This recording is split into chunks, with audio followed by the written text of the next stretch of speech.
नमस्कार मित्र, और आप सबका स्वागत करता हूँ हमारे यूट्यूब चैनल टीके नर्सिंग एक्सीलेंस में। अभी तक हम कंटिन्यूसली 2 सब्जेक्ट्स डील कर रहे हैं, अनाटमी एंड ऑब्स्टेट्रिक्स, गायनेकोलॉजी।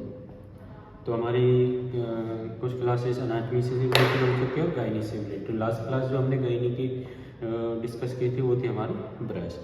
तो ब्रेस्ट के बारे में कुछ हमने बेसिक क्लास देखी थी, उसके बारे में हमने उसके स्ट्रक्चर के बारे में, उसके लेयर्स के बारे में, उसके क्वाड्रेंट्स के बारे में और ब्रेस्ट के स्ट्रक्चर की हम बात कर रहे थे, जिसके अंदर अब 3 स्ट्रक्चर में 3 होती है हमारी सब लेयर। 3 सब लेयर थी हमारी स्ट्रक्चर के अंदर। पहली थी स्किन, जिसको हम ऑलरेडी डिस्कस कर चुके थे, आउटर कवरिंग थी। और इसके अंदर हमने जो मैंने बात की थी वो बात की थी अबाउट मोंटेगोमेरी ट्यूबरकल्स के बारे में। ठीक है, तो मोंटेगोमेरी ट्यूबरकल्स क्या थे, इससे रिलेटेड हमारा एक क्वेश्चन भी अपलोड किया गया है यूट्यूब पर, तो वहाँ से आप जाकर उसकी आंसर कर सकते हैं। तो मैं लेकिन क्या था, what is the function of Montgomery tubercles, इससे रिलेटेड क्वेश्चन डाला हुआ है हमने। इम्पोर्टेंट है ये, यहाँ से क्वेश्चन कई बार आया भी है। तो क्या था इसका बेसिक फंक्शन, ये करता था लुब्रिकेशन करता था किसका, एरियोला का, ड्यूरिंग लैक्टेशन। तो इसकी हमने बात की थी। ओके, नेक्स्ट इसके अंदर इम्पोर्टेंट था। नेक्स्ट हम बात करते हैं, next we today discuss about the parenchyma.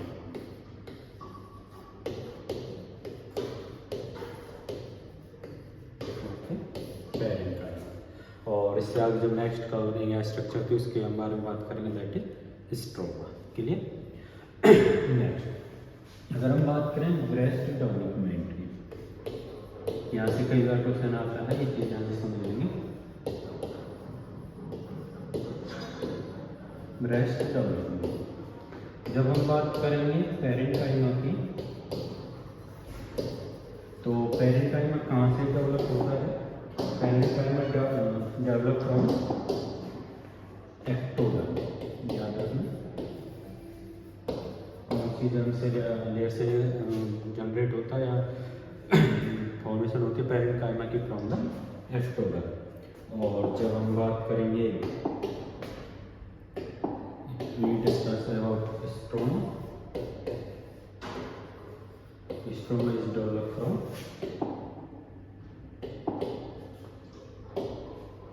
mesoderm.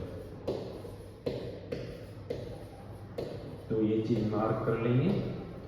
Parenchyma बोलते हम किसको मेनली है? पैरेन्काइमा इज द, यहीं पे मैं एक्सप्लेन कर देता हूँ। पैरेन्काइमा इज द ट्यूबुलर या फिर ग्लैंडुलर स्ट्रक्चर होती है,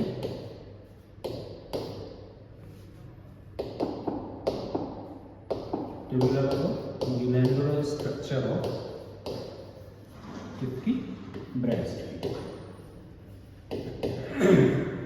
पैरेन्काइमा क्या है? 3 स्ट्रक्चर है हमारी, skin, parenchyma, stroma. Stroma is the supporting structure. जब हम स्ट्रोमा के बारे में बात करते हैं, सपोर्टिंग स्ट्रक्चर।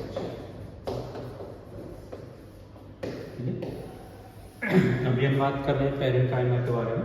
तो पैरेन्काइमा क्या, हमारी ट्यूबुलर या फिर ग्लैंडुलर स्ट्रक्चर होती है वो ब्रेस्ट, और उस ट्यूबुलर या ग्लैंडुलर स्ट्रक्चर को हम बोलते क्या है? लोब्यूल्स। Breast lobules. क्लियर? यहां तक समझ आया? नेक्स्ट अब ये जो लोब्यूल स्ट्रक्चर है, लोब्यूल्स जिन्हें हम बोलते हैं, लोब्यूल लिख दिया मैंने, चलो कोई नहीं, अभी करते हैं, वेट। ओके, क्या बोलते हैं उनको? लोब्यूल्स।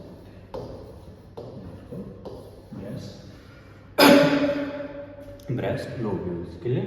कौन सी स्ट्रक्चर होती है? ट्यूबुलर या फिर ग्लैंडुलर स्ट्रक्चर। बट ये लोब्स प्रेजेंट कहाँ होते हैं?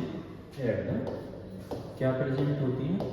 लोब स्ट्रक्चर होती है ब्रेस्ट के अंदर अबाउ 15 to 20। क्या प्रेजेंट होते हैं ब्रेस्ट के अंदर? लोब स्ट्रक्चर होते हैं, लोब्स प्रेजेंट होते हैं डिफरेंट टाइप के अप्रोक्स 15 to 20। समझेंगे ध्यान से क्या होते हैं उन लोब्स के अंदर, क्या प्रेजेंट होती है?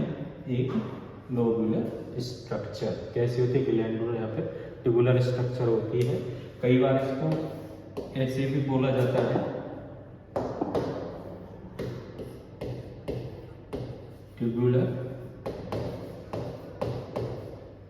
Alveolar, tubular alveolar structure. कई बार इन लोब्स को हम क्या बोल देते हैं? Breast alveolar. क्लियर? कंफ्यूज नहीं होना, लोब्स में हो ब्रेस्ट में। काम क्या है वो अभी बात करेंगे। पहले बात करते हैं लोब्स प्रेजेंट क्या होते हैं? इज द इंटरनल स्ट्रक्चर या ट्यूबुलर स्ट्रक्चर ऑफ लोब्स। किसकी स्ट्रक्चर है वो? ब्रेस्ट की। कितने नंबर ऑफ लोब्स होते हैं? About 15 to 20। अब इसके बारे में काफ़ी सारे वेरिएशन है, याद रखना। Lobes is minimum 12 and maximum 20, that is the number. But 15-20 हमने इसलिए लिखा क्योंकि ये अलग अलग बुक के अंदर आपको अलग अलग दिया हुआ है। अगर हम बात करेंगे टोरटोरा की, तो टोरटोरा में अप्रोच 15 to 20। रोजन विल्सन है हमारे यहाँ एनाटॉमी के, उसके अंदर 12 to 20। अगर हम DC दत्ता की बात करें तो उसके अंदर भी 12 to 20। एनक्लेक्स की बात करें तो उसके अंदर भी 15 to 20।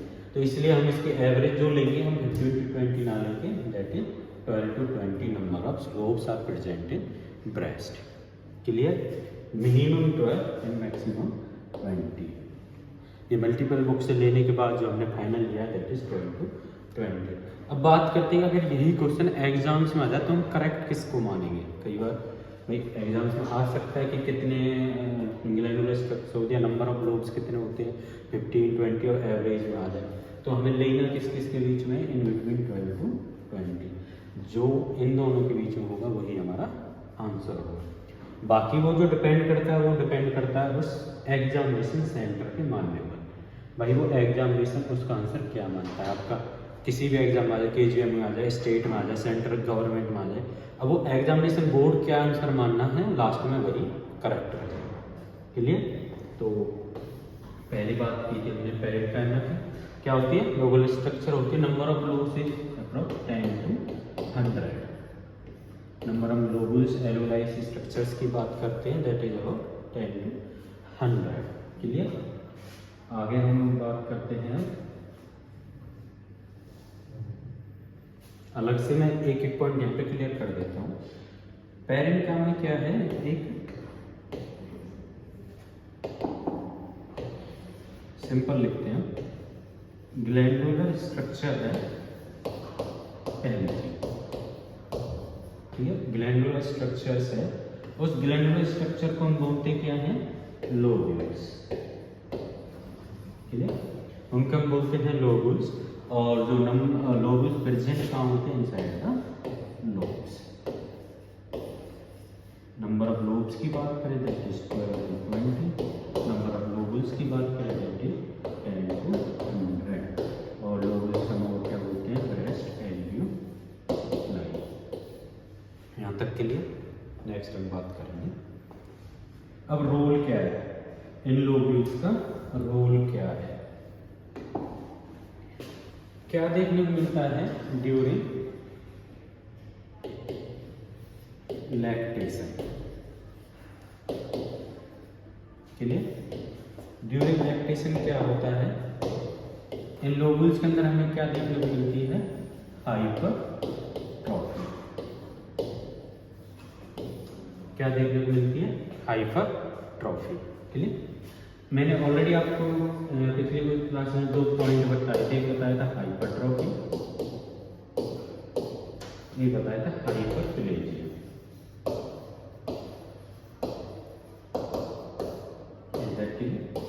हाइपरट्रॉफी यानी इंक्रीज इन साइज, और हाइपरप्लेजिया यानी increase in number. That is simple, दो टर्मिनोलॉजी है, हाइपरट्रॉफी और हाइपरप्लेजिया। हाइपरट्रॉफी यानी कि इंक्रीज इन साइज। तो हाइपरट्रॉफी कहाँ देखने को मिलती है हमें? लोब्यूल्स के अंदर। लोब्यूल्स के अंदर जैसे ही हाइपरट्रॉफी देखने को मिलेगी तो वो क्या करते हैं? They help in milk production, that is milk production. Clear? Lobules ने क्या किया? मिल्क प्रोडक्शन में हेल्प किया। और इन लोब्यूल्स से मिल्क को ड्रेन किसके द्वारा किया जाता है? Drain by lactiferous ducts. किसके द्वारा ड्रेन किया जाता है? लैक्टिफेरस डक्ट के द्वारा। समझेंगे और कर देते हैं इसको।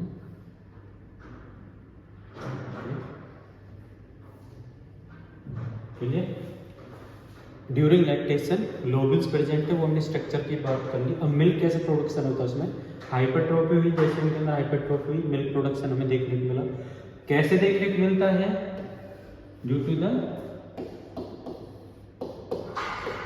Prolactin and oxytocin hormone. और इसके साथ साथ हमारे दो मार्वा का काम हो रहा था, that is OP, oestrogen and progesterone hormone का। अभी हम आगे बात करेंगे इजीली, अभी से इतना समझिए।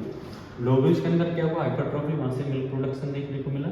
वहाँ से जो उनको ड्रेन करती है मिल्क को, जो डक्ट से ड्रेन करती है, दैट इज लैक्टिफेरस डक्ट। और लैक्टिफेरस डक्ट से जाके ओपन कहाँ होती है? ओपन है निप्पल। आपकी लैक्टिफेरस डक्ट से जाके कहाँ ओपन होती है? निप्पल में। निप्पल क्या है आपकी? क्या है निप्पल आपकी? क्या है? एक बताइए। ऑलरेडी मैंने लास्ट क्लास में बताया था। Nipple is a conical projection of skin. एक कॉनिकल प्रोजेक्शन होता है स्किन का। तो लैक्टिफेरस डक्ट से जाके ओपन कहाँ होती है? निप्पल में। नेक्स्ट, इसी के साथ साथ एक स्ट्रक्चर फॉर्म होती है पेरेन्काइमा में ही, लैक्टिफेरस डक्ट के जस्ट पास में, दैट इज यहाँ ले लेता हूँ। लैक्टिफेरस डक्ट्स ने मिल्क को वहाँ से ड्रेन किया और कहाँ छोड़ दिया? जाके निप्पल्स में। जैसे ही बेबी उनको सक करेगा, मिल्क कहाँ चला जाएगा? उस बेबी के माउथ में। First thing, basic thing. अभी हम आगे बात करेंगे कि कैसे स्टिमुलेट होता है मिल्क प्रोडक्शन के लिए। जैसे ही बच्चा सक करता है, लेट डाउन रिफ्लेक्स जाता है, उससे आपकी हाइपोथैलेमस स्टिमुलेट होती है। हाइपोथैलेमस के बाद आपकी एंटीरियर एंड पोस्टीरियर पिट्यूटरी से प्रोलैक्टिन एंड ऑक्सीटोसिन कैसे वर्क करता है और कैसे मिल्क प्रोडक्ट होता है, उस चीज़ के बारे में हम आगे बात करेंगे। क्लियर? लैक्टिफेरस डक्ट ने ड्रेन किया। अब इस लैक्टिफेरस डक्ट का काम ड्रेन करने के साथ साथ एक स्ट्रक्चर फॉर्म करती है, दैट कॉल्ड लैक्टिफेरस साइनस। ध्यान से समझेंगे। लैक्टिफेरस साइनस क्या होता है? Just near to nipple present होता है। ये क्या होता है? Just near to nipple present होता है। और मेन काम क्या करता है? Lactiferous duct help in store milk. इसमें हेल्प करता है मिल्क को स्टोर करने में। Clear? That is the parenchymal structure of breast. Simple में एक रिपीट कर देता हूँ। पेरेन्काइमल क्या है? ग्लैंडुलर स्ट्रक्चर है। क्या प्रेजेंट होते हैं इसके अंदर? 12 to 20 लोब्स प्रेजेंट होते हैं। वो ग्लैंडुलर स्ट्रक्चर क्या बनाती है? लोब्यूल्स बनाती है, जिनको हम ट्यूबुलर एल्वोलाई स्ट्रक्चर भी बोलते हैं, ग्लैंडुलर एल्वोलाई स्ट्रक्चर बोलते हैं ऑफ द ब्रेस्ट। उनके अंदर हमें क्या देखने को मिलती है? हाइपरट्रॉफी देखने को मिलती है। कैसे मिलती है वो सब आगे हम बात करेंगे। अभी पहले हम स्टोमा पढ़ेंगे, उसके बाद हम फंक्शन ऑफ ब्रेस्ट में बात करेंगे कि कैसे मिल्क प्रोडक्शन होता है, कैसे ब्रेस्ट स्टिमुलेट होती है। मिल्क प्रोडक्शन होता है, मिल्क को प्रोडक्शन होने के बाद जो मिल्क को ड्रेन करती है by the lactiferous duct. Lactiferous duct कहाँ करती है और जाकर ओपन कहाँ होती है? इन निप्पल। निप्पल का एक कॉनिकल प्रोजेक्शन होता है आपके स्किन का, मसल्स का, वहाँ पे जाकर ओपन होती है और और इसके साथ साथ एक स्ट्रक्चर फॉर्म होती है दैट इज लैक्टिपेरस साइनस। और लैक्टिपेरस साइनस का मेन काम ही क्या है, स्टोर मिल्क। क्लियर। और जो पैरेन्काइमा आपकी डेवलप होती है दैट डेवलप फ्रॉम एक्टोडर्म। यहाँ तक क्लियर। नेक्स्ट हम बात करते हैं third one structure stroma. Stroma क्या है आपकी, stroma is a supporting structure. कैसी है, सपोर्टिंग स्ट्रक्चर, जो मेनली क्या करती है, सिर्फ ब्रेस्ट मसल्स या फिर ब्रेस्ट स्ट्रक्चर को एक सपोर्ट प्रोवाइड करती है। मिलके किससे बनी होती है, fatty connective tissue and fibrous tissue.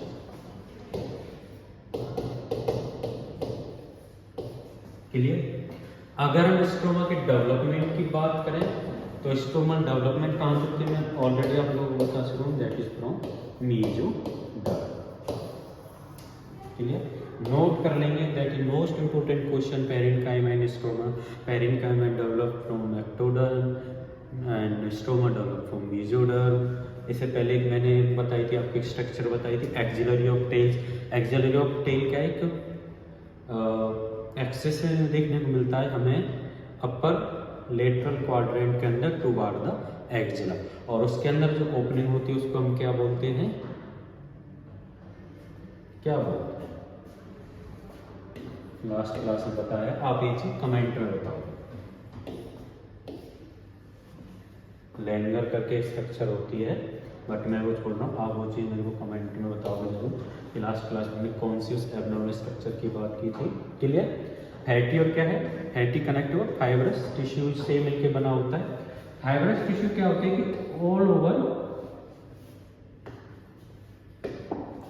क्या होते हैं कि ये पूरे ब्रेस्ट के अंदर स्प्रेड होते हैं और उसको क्या करते हैं, सपोर्ट प्रोवाइड करते हैं। हालांकि ऑल ओवर ही इसका काम क्या, सपोर्ट प्रोवाइड करना है। बट एक याद रखना, एक और क्वेश्चन, आपके निप्पल और एरियोला, इन दोनों पे क्या है, इन दोनों पे आपके फैटी और कनेक्टिव टिश्यू क्या रहेंगे, या फिर फाइब्रस टिश्यू क्या रहेंगे, एब्सेंट। क्लियर। ये सिर्फ कहाँ प्रेजेंट होते हैं, in parenchyma and stroma. Supporting structure है, fatty connective tissue and fibrous tissue से मिलके बनते हैं। ये सपोर्ट किसको करते हैं, लोबुल्स का सपोर्ट करते हैं, बीनीथ लोबुल्स ये प्रेजेंट होते हैं। चलिए अभी मैं जब डायग्राम बनाऊंगा वहां से आपको काफी सारी चीजें बनाऊंगा। बीनीथ लोबुल्स प्रेजेंट होते हैं और एक स्ट्रक्चर फॉर्म करते हैं जिसको हम बोलते हैं सस्पेंसरी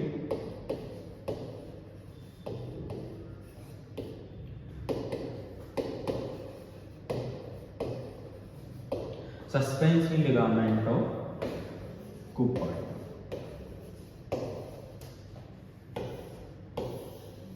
ये क्या है, सपोर्टिव स्ट्रक्चर है किसकी, ब्रेस्ट पैरेन्काइमा की, स्ट्रोमा, और बीनीथ लोबुल से प्रेजेंट होते हैं और वहां पे एक स्ट्रक्चर बनाते हैं जिसको हम बोलते हैं सस्पेंसरी लिगामेंट ऑफ कूपर, जिसके द्वारा जो जो साइंटिस्ट थे जिन्होंने इसका पता लगाया था दैट इज एशले कूपर, उन्हें फाइंड आउट किया था कूपर्स लैम्ब्रा। है क्या, वो सपोर्टिव स्ट्रक्चर है किसकी, लोबुल्स की या फिर ब्रेस्ट की। क्लियर। तो हमने तीन स्ट्रक्चर की बात की थी, skin, parenchyma and stroma. Stroma is the supporting structure है जो डेवलप होती है मेसोडर्म से और मिलके किससे बनी होती है, fatty connective and fibrous tissue से, जो all over the breast present होते हैं, बस एब्सेंट कहाँ होते हैं, nipple and areola. Clear. Next, beneath lobule से एक स्ट्रक्चर फॉर्म होती है जिसको हम बोलते हैं सस्पेंसरी ऑफ लिगामेंट। अभी जब मैं इमेज बनाऊंगा काफी अच्छे से वहां पे आपको क्लियर करूंगा। क्लियर। और उसको हम क्या बोलते हैं, सस्पेंसरी लिगामेंट ऑफ कूपर, और इसको कई बार बोल देते हैं सस्पेंसरी सेप्टा भी हम इसको बोलते हैं। Okay, that is the structure of the breast. अभी तक हमने बेसिक बात की थी ब्रेस्ट की डेवलपमेंट की, स्ट्रक्चर की, इसके कुछ हमने लेयर्स की बात की थी। नेक्स्ट क्लास में हम जो बात करेंगे that is the function about the breast, और मेन जो बात करेंगे हम उसके अंदर ब्रेस्ट मिल्क प्रोडक्शन की बात करेंगे। तो आज की क्लास में इतनी छोटी ही क्लास है, 2 ही टॉपिक हमने क्लियर किए हैं ब्रेस्ट स्ट्रक्चर के। तो आई होप यू ऑल समझ आया हो। कोई डाउट हो, अभी भी कोई अगर कुछ चीज़ और इम्प्रूव करनी हो तो आप आराम से बता सकते हो, कमेंट बॉक्स में डाल सकते हो। कोशिश यही है कि आपको अच्छे से अच्छे कंटेंट मिले। काफ़ी सारे बुक को वेरीफाई करने के बाद एक जो अच्छा कंटेंट होता है वो आपके लिए लाया जाता है, क्योंकि आप जितनी भी बुक्स के अंदर जाओगे उनके अंदर हर किसी के अंदर हर टॉपिक से रिलेटेड आपको वेरिएशन मिलेगा। तो यही है कि कोशिश यही है कि लास्ट में कि जो आपका कंटेंट हो यहाँ से वो वैल्यूएबल हो, ताकि वही बात मैं बोलूँ कि आपको यहाँ से कंटेंट मिलने के बाद आपको जाके बुक के अंदर आप ढूंढो, अगर आप वो चीज़ सर्च करो बुक में तो आपके पास एक आइडिया हो, यू शुड बी आंसरेबल। मेरा मेन मोटो क्या होता है, टीचिंग का मेन मोटो होता है कि अगर आप कोई चीज़ पढ़ा रहे हो किसी सामने स्टूडेंट किसी को, आप वो टॉपिक पढ़ा रहे हो और वो टॉपिक स्टूडेंट समझ आता है in any condition in any language, जिस लैंग्वेज में बच्चे को समझ आ रहा है वो पॉइंट उसको समझ आ गया क्या होता है कहाँ होता है, कल को उससे कोई क्वेश्चन पूछा जाए तो उसके पास एक आंसर होना चाहिए।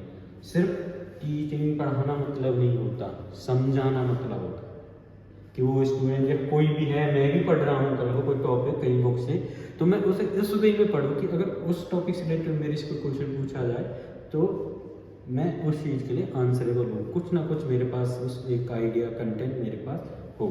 तो हमारा मेन मोटिव यही है कि जो भी टॉपिक हम आपको पढ़ाएं आप यहाँ से पढ़ें तो आपका वो एक वैल्यूएबल हो, आपको वो टॉपिक कहीं भी मिलता है। और मेन फोकस वही है कंपटीशन का है, कंपटीशन को देखते हुए जो आपके सारे इंपॉर्टेंस पॉइंट्स हैं जहाँ से क्वेश्चन बनने के ज़्यादा चांसेस है उस पॉइंट पे ज़्यादा फोकस किया जाता है। तो ओके, तो थैंक यू टू ऑल आज की क्लास के लिए।